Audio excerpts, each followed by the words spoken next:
Welcome to Meeting Success, the podcast for the meetings, events, and entertainment industry. I'm Coach Pete Sackel, business and productivity coach and 30-year event production veteran. And I'm going back to my roots to reconnect with top leaders and entrepreneurs to uncover valuable insights on business and mindset. And no doubt, you'll hear some entertaining stories along the way from a colorful cast of characters. Go out and make others feel important. Every week, you will in fact be meeting success. Now, the stage is set, it's showtime.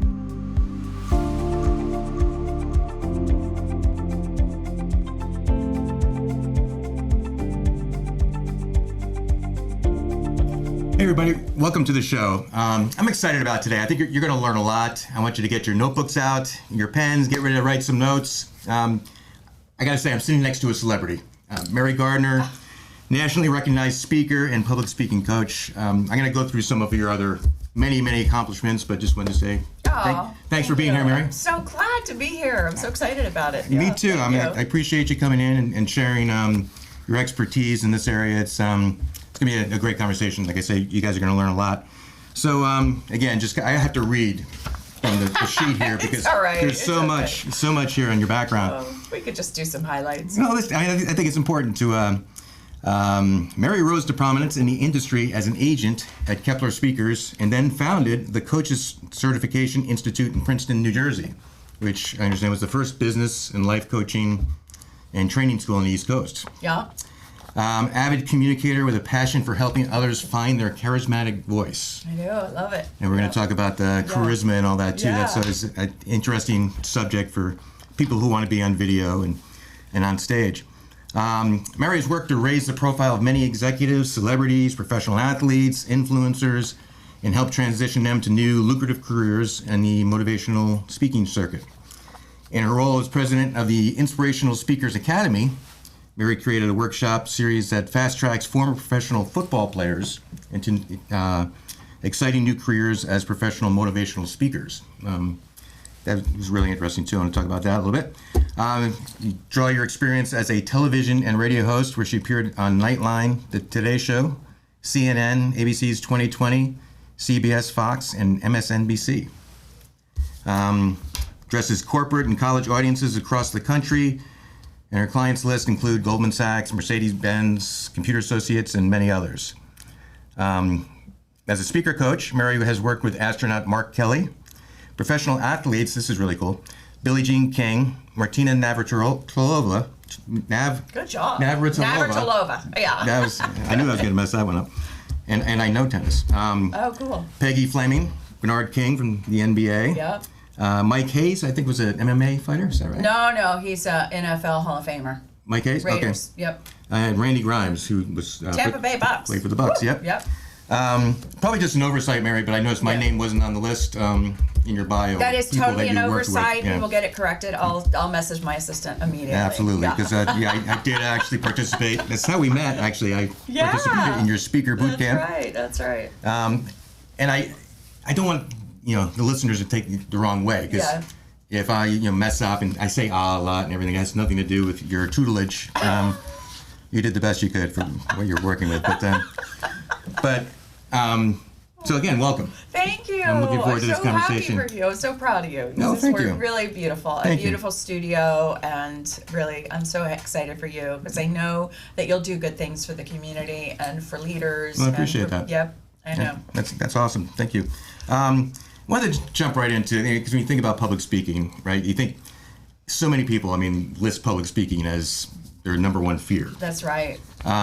What do you think, based on all of your experience, there's some obvious reasons, right? You're standing up in front of people that maybe you don't know, you're kind of putting yourself out there, and you don't want to make any mistakes and everything, but is there more to it, you think, the fear of public speaking?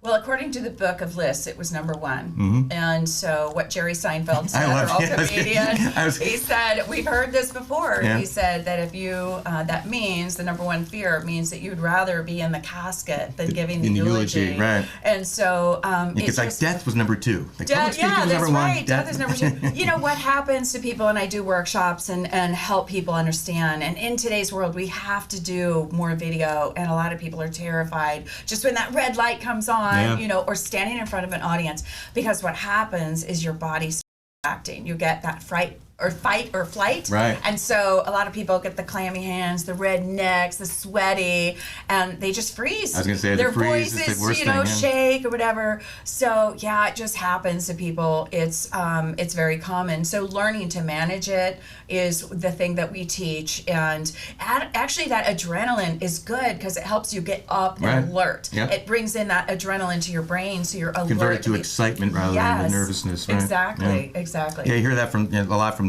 speakers who are kind of working through all that and taking that energy, like you say, and Yeah. using that for a positive thing. We're just talking before we came on. I heard that I read somewhere that Gandhi was actually terrified of public speaking. Yeah. And that kind of actually sounds like a line from Seinfeld as well. But it's supposedly that is legitimate, that he was overcame it for his a speaking. lot of people that have created great movements, like Martin Luther King or Nelson Mandela or Jesus or Mother Teresa, they had a purpose that was greater than them. Right. And that's what we really want to get to today, is to find people that have something burning in their heart that allows them to overcome those obstacles of being afraid and knowing what to say, because they eat it, they breathe it, they sleep it, and it's magnetic. And so that's when people are attracted to them with a message that sells. Yeah. And so that's really, it's kind of like Simon Sinek, the why. What is your Right. why? And so someone like Gandhi, who was an introvert, and a lot of introverts, how they perform is they get energy by going quiet, Right. by going inward, by going by Introspective. themselves. They're Right. very introspective, and they need more space. They're more quiet, they're more private. And so extroverts get energy from other people, and they get happy when they're around other people. And so he was an introvert. And so knowing that he had a philosophy that needed to be spoken about, that's how he was able to get over his fear. And many other people like that too. I'm sure Mother Teresa wasn't this bold, Right. This is what I'm gonna be, yeah. But she had a passion for the homeless. And so I think that that's what's important when you're thinking about speaking, is that you always want to think about, what do these people deserve to hear what I've experienced? Do they Right. deserve to know that I have information that will help their lives? And so that's what a really good speaker does. They're very passionate about what they do. It's interesting. I didn't even know we were going to go in this direction, but it's really awesome when you think about that, because what you're saying basically is if there's something you believe so strongly about, Yes. it's like your responsibility, right, to share Yes, that with yes. people and to Yes. help teach and everything. And it's Yes. really, it's selfish to not want to get out of your comfort zone if you Yes. have something to say that's going to help somebody else. Absolutely. And one of the things that the difference between introvert and shy, introverts get energy from going inward and being private and quiet, and then being shy really is, oh my gosh, the inward monologue is more about, what are they going to say? What should I say? I don't know what to say. I don't know how to perform. I.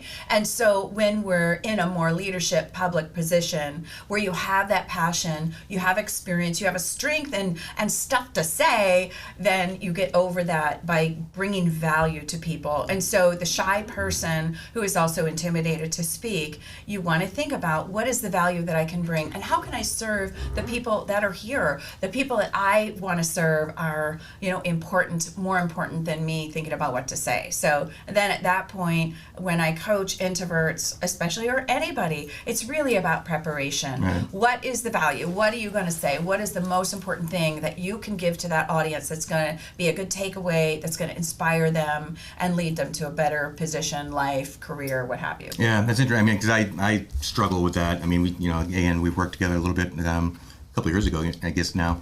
And I think you're so right too. And lots of forms of anxiety, it's kind of the same way. It's if you stay inside your head, that's when it's the worst. Yeah. As soon as you start looking outside, Yes. reaching out and really trying to connect and help people, and like you say, deliver that message. Yeah. Then all of a sudden it's like it's not about you anymore. Yeah. The focus goes away from you, and now you're out there, you're teaching, and it becomes, I think, much easier Yes. to share. And I think a lot of people during COVID got very inward. I think a lot of us got, we were kind of in the fetal position. What are we doing today? We're going to get our take off our slippers, maybe. It was like literally like that comfort zone. Yeah. Just kind of like keeping around us. So everybody got like that. Right. And then that's how we quickly transitioned over to doing Zoom. I don't know if you've seen any of those pictures of people that came to work with what they really wear on the Zoom. They're wearing like a suit, and then on the bottom they're wearing pajamas and fluffy slippers, and they're boxers or whatever. Yeah, a lot of videos on Instagram that are a lot worse than that, actually, too. Being unaware of them. Unmentioned, but no. So there are a lot of. It doesn't matter if you're an introvert or an extrovert. If you are called into leadership and you're called to, there's a couple of ways that people I think that really need to use public speaking. There are a lot of people that are moving through the ranks. They're very intelligent and good at what they do in their jobs. But then when you start, technically, and when you start moving up the ranks and getting more into C-suite and CEO, the competencies change into management. And management is about more communication. Right. It's about having the vision. Same thing with CEO. You're doing less of the work and you're managing people. So communication is the number one thing that you need to have. So that transition in your mind, it's like going from kindergarten to elementary school, elementary school to middle school to high school. You learn there's different competencies along the way. And so anybody who has dreams of being a big successful person probably should start taking public speaking and doing that when they're younger in their career, because I come across a lot of people who are like, I don't want to do it, and they've actually lost so much income because they wouldn't go forward in their career. So, People just not wanting to get out of their comfort zone. Talking about that, we talk about Gandhi, obviously a very prolific leader. And you think about like really strong leaders, who we think of really strong leaders from history. Very often they were very good, communicators, very, incredible orators. Yes. What's the connection there between leadership and being able to communicate to give a message to large groups of people? I mean, it's got to be a huge connection. Absolutely. I mean, they did a study. It was in Harvard Business Review in 2013. It was IBM. They studied 50,000 leaders, and over the 50,000 leaders, they took the top 1,000 and they drilled it down and looked at all of the competencies. And what bubbled to the top was the number one thing people want is an inspirational leader.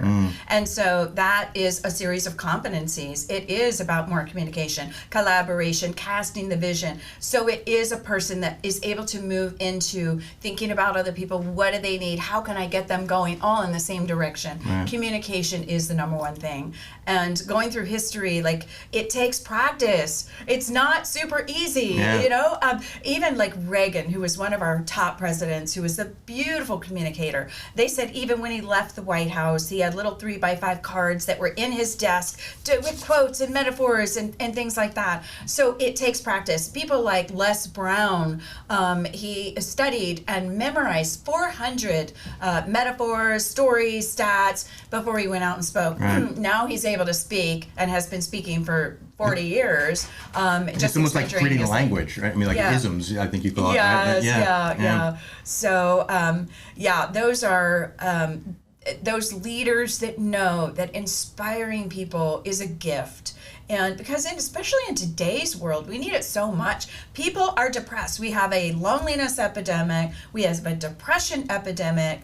And people need hope. They need to know you're going to be okay. Everything's fine. One foot in front of the other. And to be able to be like what you're doing. You're out doing stuff. You're exciting, So I think that when, it may be that you comfort yourself, do your anxiety, which I think anxiety is really big. I think a lot of people have it. I can tell a couple of things if you're interested of what to. Absolutely. I was going to ask. It's funny. I was going to lead that question with and I remember like years ago I used to talk about like, what do? You picture everybody in the audience in their underwear, right? It's like something that was supposed to make you feel more comfortable. It's never really worked for me. But are there little hacks like that? I would definitely say not to do that one. I mean, you stand up there and laugh, like, or, oh, I'd like to see more. Yeah, we don't want to do that.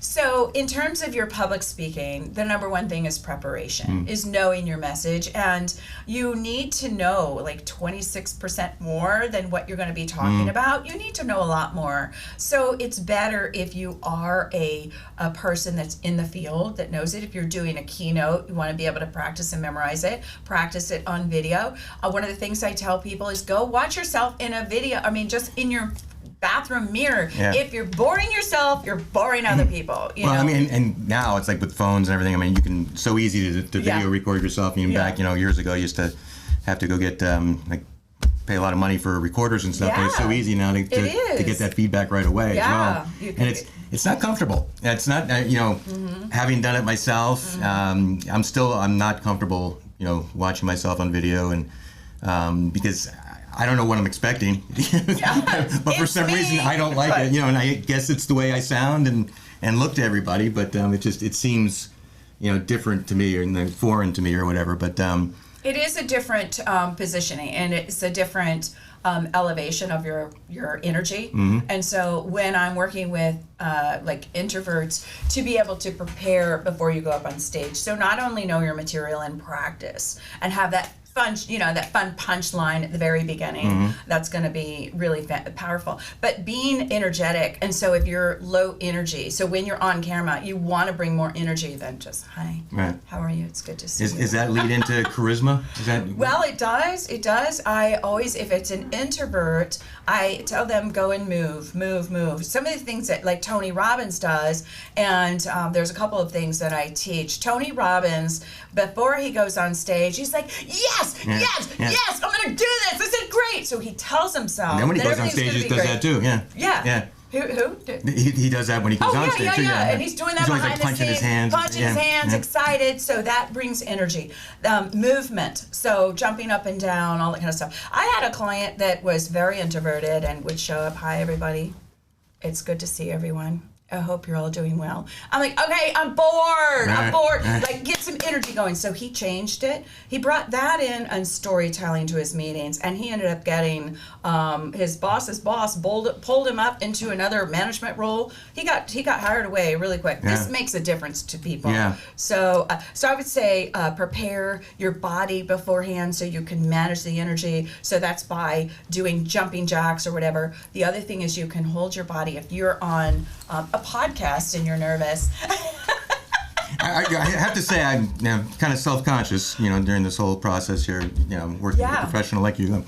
But I'll take any pointers. Go ahead. Well, and then you could scrunch your body and hold your body really, really tight, and you hold the chair and you squeeze for 3 minutes, relax, squeeze, relax, and that just naturally. Can you give me like 12 minutes? And I'll get through this and I'll be ready. Another one, it does work. Oh, yeah. And another one that Amy Cotty did, and she was the sociologist that spoke at TED, and she did one, and she said that if you put your arms over your hand or your hands over your head for 2 minutes, you actually change your brain, and it actually gives you a sense of confidence. And so that can be combined with the movement. Like the power moves. So, and then lastly, I think even one of the most important is visualization. Seeing yourself do really well. Yeah. What's your intention? Do you want to have fun with this? Do you want to get them to do something? Are you persuading them? Are you entertaining them? Know what your intention is, and then visualize yourself on stage or on camera or in the podcast,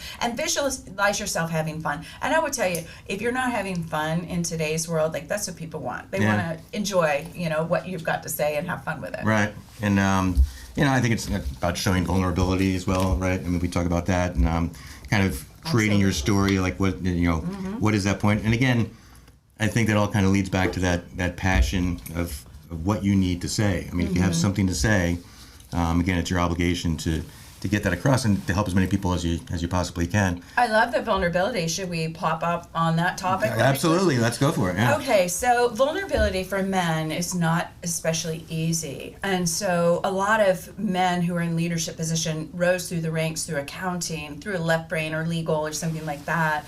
And so they're not used to sharing. And so what's happened, you're right, the vulnerability is a very big topic today. And why is vulnerability big? Because it allows us to see you as human, and it allows us to engage because when I have these speakers and I've coached celebrities or whatever, when they're up there, everyone's like, you know, Yeah. and you're like, I could never do that. Right, Like, right. you're amazing. I could never do that. I'm not 6'11". I can't jump like you can, you know. So I had this client that wanted to make an impression. He was going from COO, and he knows that CEO is the next job. He wanted to start seeing that in front of his audience. And so he tells the story. His name is Wade. And Wade went up. He had 750 people in the audience. We practiced this. We wrote it. It was an amazing speech. So he gets up and he tells his story. When he was 15 years old, he was a very overweight kid. He weighed like 450 pounds. And so in the gym, everybody was sitting in the gym, and the coach comes over and says, don't be like this guy. He's a fat, you know, blah, blah, blah. Just giving him bad, you know, mean, calling him names and everything. And Wade, of course, he's 15, you know, poor guy. So his friend later a month comes to him and said, dude, don't let that guy impact you like that. You can do anything you want to do. This is your life. You get to choose. You can get in shape if you want. Wade took it, upon himself, and he went and got in shape. So he was like doing wrestling, and he did like taekwondo and all these fun activities. Finally, his senior year, the coach comes to him like, dude, I want you to come out for football. And he said, over my dead body. I'm not, And what ended up happening, everyone laughed and whatever. But it proved to Wade that people are all hurt inside somehow. And we all need to have compassion. And so that vulnerable story allowed the audience to see that he was a real person, and that he wasn't this sleek guy that he is now all the time. Yeah. And then he ended up going into a story about compassion. This is a cute little story. I'll tell it very, very quickly. This little boy, because he's a healthcare worker, this little boy was walking across the campus and pointed at Wade and said, hey, mommy, he must have cancer too. He's bald too. And so Wade was like, oh my gosh, this poor kid. So he stops, and the mom is like, yeah. So the little boy,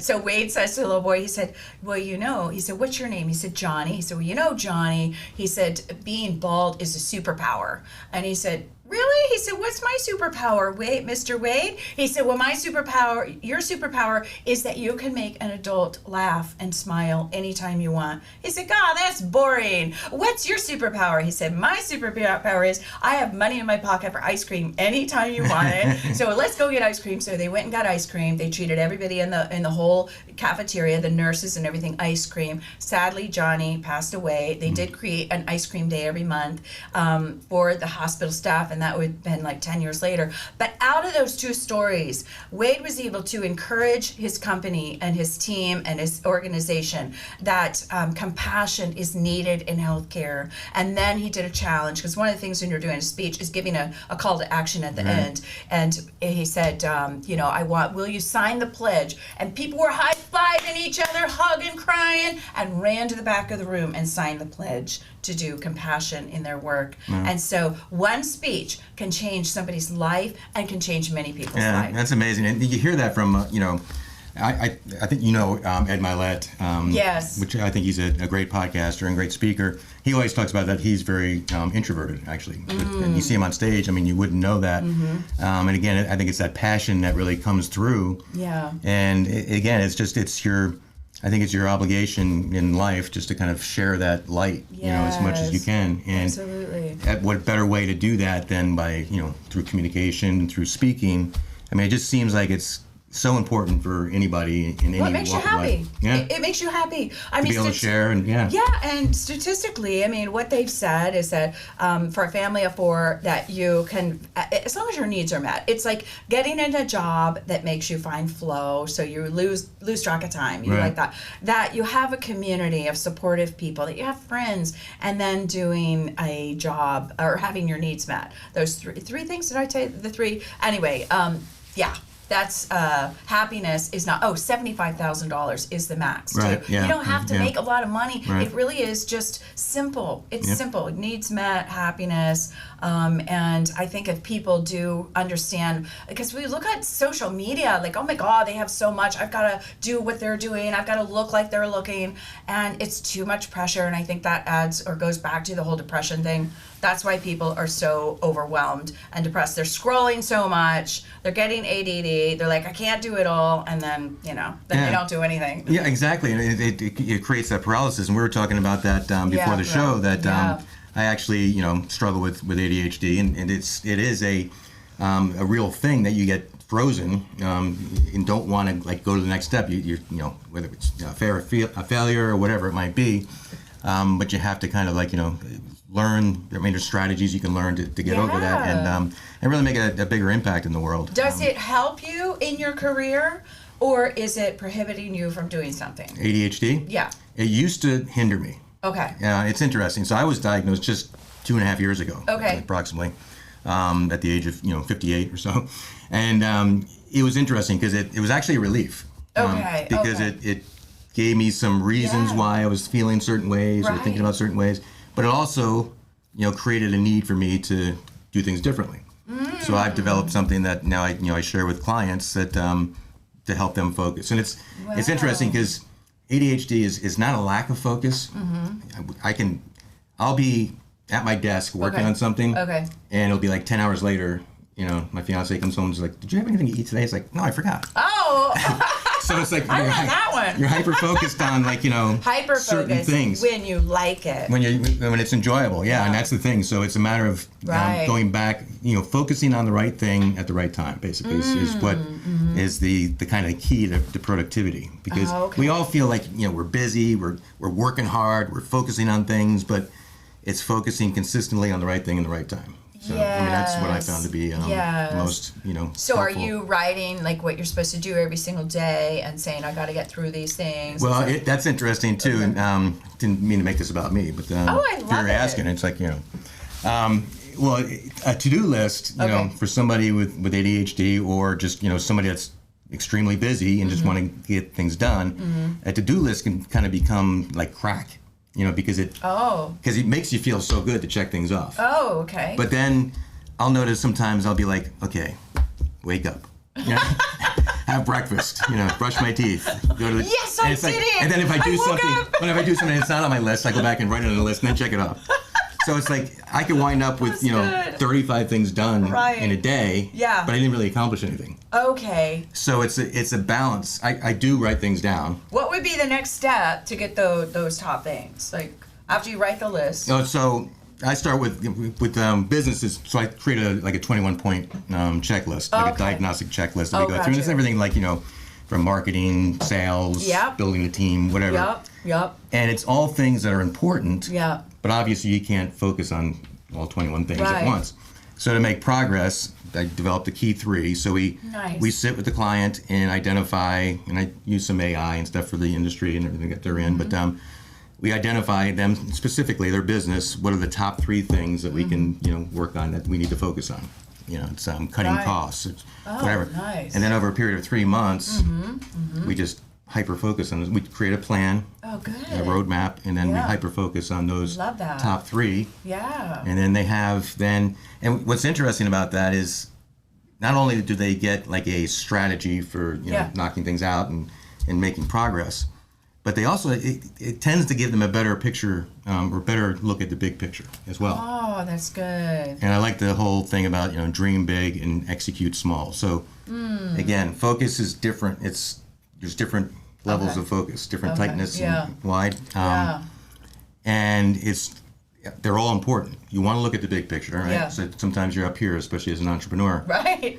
And you're creating that vision, and all that you're going to communicate to your people in a speech, whatever. So you have to have that vision. Yeah. But then when it gets down to it, when you have to do something, then your focus gets much tighter. Yes. And that's how you then knock things out. So you start with the big picture, and then you look at, again, focusing it down to 3, and then eventually you get to a point where now I can make my daily to-do list. Okay. But now it's based on purposeful, intentionally making the progress the bigger that you're looking for. Picture. Right. Yeah. Right. So it's not just that's tasks. so helpful for your clients. And are you working mostly with people with ADHD? Actually, it's funny. I thought about potentially just kind of going in that direction, but it's like I think everybody can benefit from this. So it's really somebody 100%. That feels like, we came up with the term entrepreneurial ADHD. Yes. And again, not to make light of it, I mean, I have the condition, I know it's a real thing, but, we all feel scattered and, lose direction sometimes and lose focus. So it's really helpful for a lot of people. I am focused on, business owners and entrepreneurs in the meetings and event space. Oh, nice. but it's so great. Yeah. I spent I think over that's 30 great. years there. Yeah, I think that's great. And they say that for the first time in 200 years, our brains have changed. Yeah. And so I've started noticing, like, my crack is scrolling on TikTok. Oh yeah, doom scrolling. Yeah. Scroll. Doom Just scrolling. like, it's like, oh yeah. Yes, it's looking for the dopamine. I mean, that's It's a real physiological it is. thing that So you have to draw yourself away from, like, okay, wait, I got to get to the pool, I got to go swim, Yeah, and that's why it's important again to step back. Yeah. What do I really want to accomplish? Yeah. And then you do your to-do list. But yeah, instead of just chasing that dopamine high. But what do you think some people are just naturally good speakers? I met with someone yesterday who is running a multi-million-dollar business, who was an incredibly dynamic person, and it was fun to watch him speak because we just sat at the table and he was telling story after story after story. And I had a brother who was like that. Sadly, he passed about 7 years ago. And some people are natural storytellers and naturally charismatic. So I think that that's an advantage to somebody who's a public persona. But there are different reasons why people are speaking and different leadership styles, and people resonate with different people at different times. So a person who's like, hey, how you doing, is not going to resonate with an introvert who's like, what do they know about me or care about me? And so it really depends. So when I'm coaching somebody, I try to get out all sides of the personalities when they're on stage. So that yuck it up, having fun. You know, most people had that when they were a teenager, like 13 years old. So I always try to get to people when, like, all right, remember back when you were 12, 13, you were hanging out with your cousins in the back room, you're, having fun, whatever, wrestling, and your parents are out in the living room. That person we bring on stage because that person is like, oh, hey. And so how that resonates on stage, like I had a guy that I coached recently. He's a CFO, so very introverted. He's a finance guy. And so what we did on stage for him was he would be delivering information standing in one part of the stage that was very academic, very intelligent, and then I'd have him walk across the stage, and at that side over here, he reverted into his 13-year-old self. And he became really cute and charming and just like fun. And then he'd go back and read. So data and stuff, you read, you can have your notes. And then when you're coming over and doing a little story, bring out that personality. So that's really cool. So you gave him a space physically, literally on the stage to go and be that other person. And it was adorable. Like his personality, his face just lit up. I'm like, oh my gosh. So a lot of people, like when I was coaching Mark Kelly, the astronaut, married to Gabby Giffords, Mark was used to being a fighter pilot, used to being the chief astronaut. Okay, let's get down to business, Mary, we're going to coach. And I'm like, wait a minute, I'm the coach here. Let's get to know each other. So over the course of time, I realized that Mark was very funny. He hadn't used that in his career much. So we somewhat intertwined some humor inside his speech. And those kind of things really change. Again, going back to like vulnerability, somebody like him who's just used to being this, leader. You're going to do what I say because our life depends on it in the, whatever. So like with him, I had to explain that when you're now becoming a motivational speaker and the leader in front of an audience, the authenticity and the vulnerability is a part of the competency that you want to adapt. So he ended up telling a story about how his mom how he learned how to go to leadership and watch that leadership doesn't happen literally overnight. It takes practice. So one of the stories, his mom wanted to go from being a secretary to police officer, and she wanted to be the first one in her town. And so one of the things she had to do was scale a wall for the physical fitness test, and the wall was 7 foot 5 inches tall. So her husband built her one 7 foot 6 inches tall in the backyard. And so every night she'd come home, she'd try to get her little legs. She was only 5 feet tall. She tried to get her little legs. She'd fall in the mud every single day, and finally she was able to get her little leg over. And finally, by the time she did the physical fitness test, she beat all the men, and she became the first female officer in that city. And what Mark learned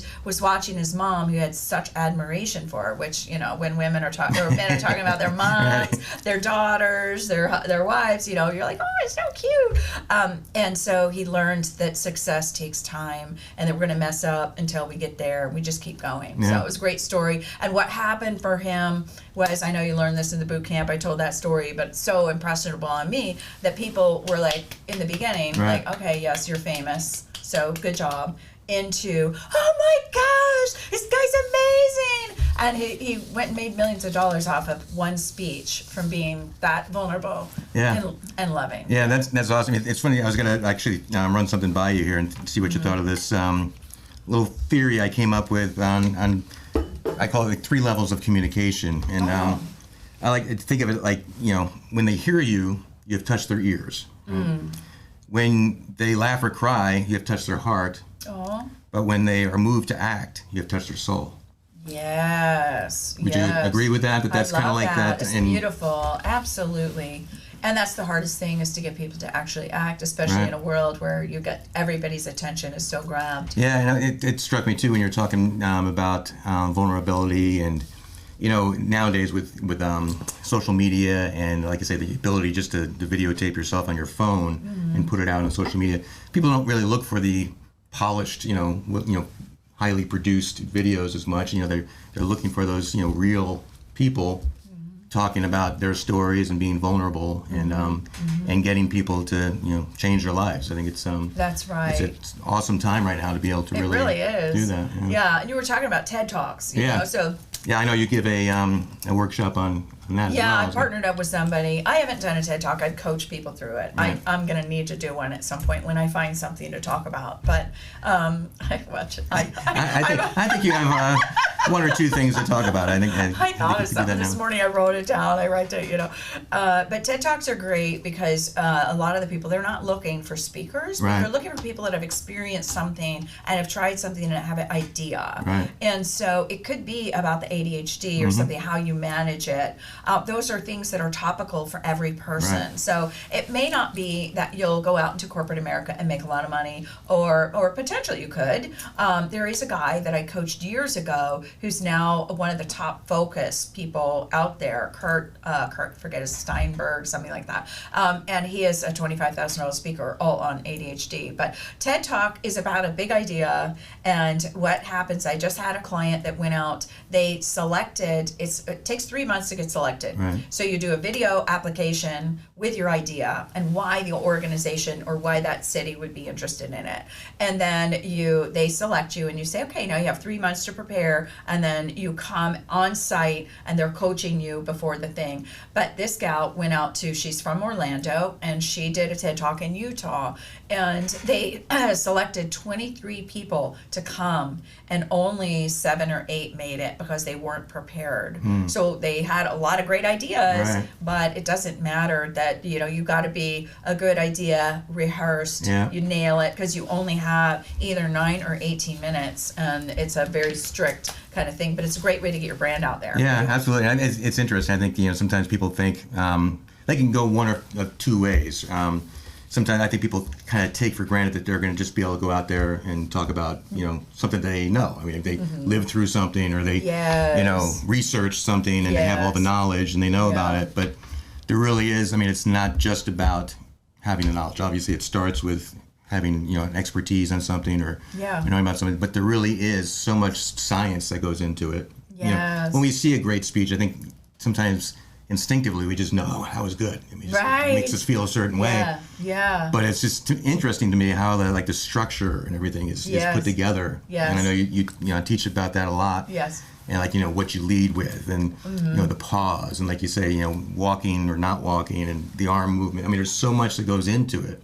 Yeah. That it really is a skill that, like you say, it needs to be learned, needs to be practiced, and just, you know, you grow it that way. So it's important. You know, obviously the work that you're doing is extremely important. Really, just for the world. I mean, it sounds dramatic, but I mean, it really is. I mean, you can again get to that point where you're delivering a message that's important. It's going to help people. Thank you. That's an important thing. So, I love it every single day. I just love what I do. I get to work with young people who are, like I have one young lady that I'm working with right now. She had a lot of trauma as a kid, and now she doesn't show up full out, and she doesn't know how to talk in meetings. And so she's explained to the company she has anxiety, but oftentimes people feel like, oh, I don't know what to say, instead of just prepare, and then just, it's not about, okay, what can I say? It's what do they need? What does the world need right now? What they really need is to learn about how to focus. They need to learn how to get out of depression, how to manage their money. There's some very basic things. So if you have a technique, or if you have a trick or something, or a story, how you did it, those are the kind of things that Ted's looking for. And like, I see this woman, I'm very blessed. I do feel like my one gift that I have is getting to see people at their highest level. It's like I get visions of how they can be on stage. So where they might be like, oh, hi, talking so sweet and whatever. I'm like, all right, now we're going to practice your real voice, So it's been really beautiful to see people, even like, it's so humbling, because I have Harvard doctors that I coach, and one of them recently said, Mary, you're my mentor. I'm like, I'm a communication grad from Auburn. But it is such a blessing to find what you are meant to do, and that to me has just been the greatest gift that I've been able to. When did you realize that this is what you wanted to do, that you were good at it? I look at you and I just got to believe that you were just like this all the time. Like I can see 3-year-old Mary, on stages at school, giving speeches and everything. Well, you're right. I was the one doing cartwheels down the restaurants and grocery stores or whatever. When I was in 7th grade, I was in drama class, and Mrs. Long turned around and looked and said, Tracy, hi. A gal walked in. She was one of my peers. She walked in the classroom, and everybody turned around and looked at Tracy, and when she left, Mrs. Long said, there's some people that can make every head turn, and Tracy is one of those kind of people. And I'm like, I want to be one of those kind of people. So I really studied it for a long time, and really it's about getting to know people and really being interested in people and finding out what they want and helping them. And I think that's been the greatest key and greatest gift to me, is that I really do genuinely love people. And I think as a coach, we learn that everybody's doing the best they can at a given time. We can always get better, but acknowledge people where they are. And that's a really good gift for me and for other people. Yeah, absolutely. That's awesome. I love that. And, it's interesting too, when we talk about passion. I mean, I always think about this concept of passion. People say, I don't have the passion for that. And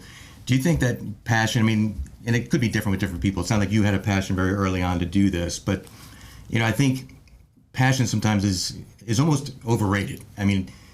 Because it's something I think you can develop. And do you see that, like with people speaking about something that they, I think you get more passionate about something the better you get at it. Yeah, I agree. Right? So I agree. As you get better at speaking and communicating, I think you want more. You want to keep doing it. And Yes, because you have a great impact on people. Right. It's the same thing of learning small talk skills for a lot of people who don't know how to initiate conversation with other people, and learning the little nuances of it. What happens is, after you have a communication with someone, they end up walking away feeling good. And when they feel good, you're like, oh my gosh, that was fun.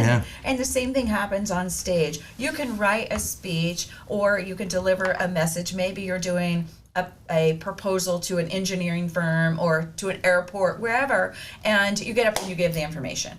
But if you just take a little time and work with a creative writer, somebody who can blow out that story a little bit more, then what happens is when you're in the audience, you see the eyes like, oh, because they're always glued in when you're telling a personal story. People are like, oh, that's interesting. Even if you were like, I woke up this morning and I got out of bed and there was my cat. People are like, what? What's going to happen next?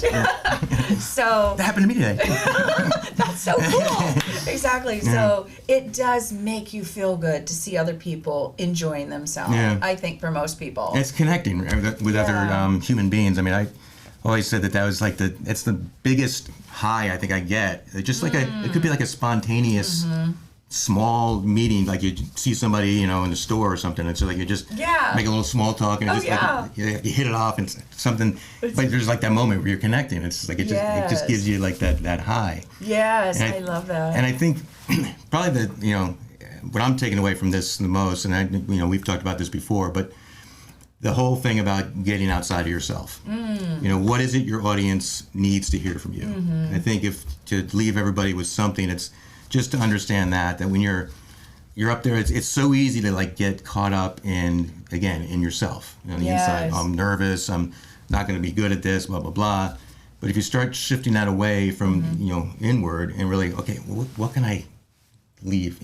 Even if it's one person out of this room of 10,000. Yes. If there's one person I can connect with, how am I going to like help that one person who then can go on and help, 10 people? Exactly. So, I mean, it's just, again, getting outside of yourself and really just doing something in spite of maybe being afraid of speaking. In spite of. Do it in spite of. Exactly. Give the eulogy. Yeah.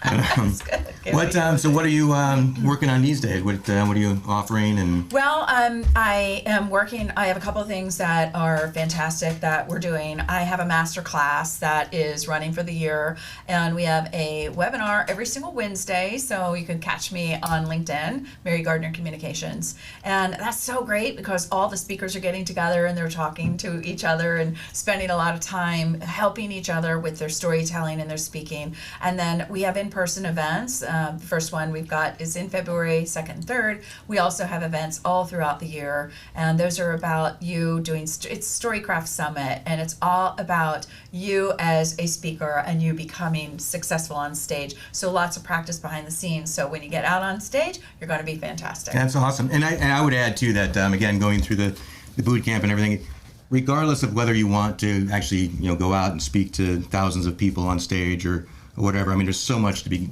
especially in a leadership position, there's so much to be learned by how to, better communicate. And again, it's about winning hearts and minds and all that, and really connecting with people. So I think it's so important. I definitely highly recommend Mary. And again, found at marygardner.com as well. Marygardner.com. Right? Yep. Instagram, Facebook, and LinkedIn. Yep. Instagram is more personal.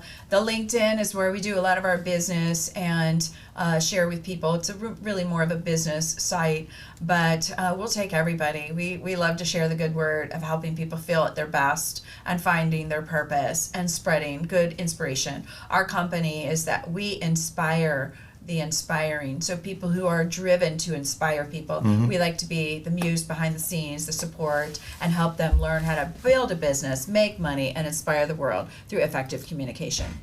That's awesome. You're amazing. You're amazing. I love your energy. I love yours. Just call Mary. Just reach out to Mary. I mean, you're just gonna have a great time, talking, and again, help you find your voice, kick butt on stage, and just make a bigger impact in the world. I mean, it's just, I don't know if there's any more important work than that, but thank you again, for your time today. Thank you. I appreciate it. I appreciate pleasure. you, and definitely we'll come back sometime real soon and I love it. That'd talk be about great. some other things. There's so many other things I want to ask you, but we'll do it. All right, sounds great. Thank you so much. Thanks, Mary. Appreciate it, Pete.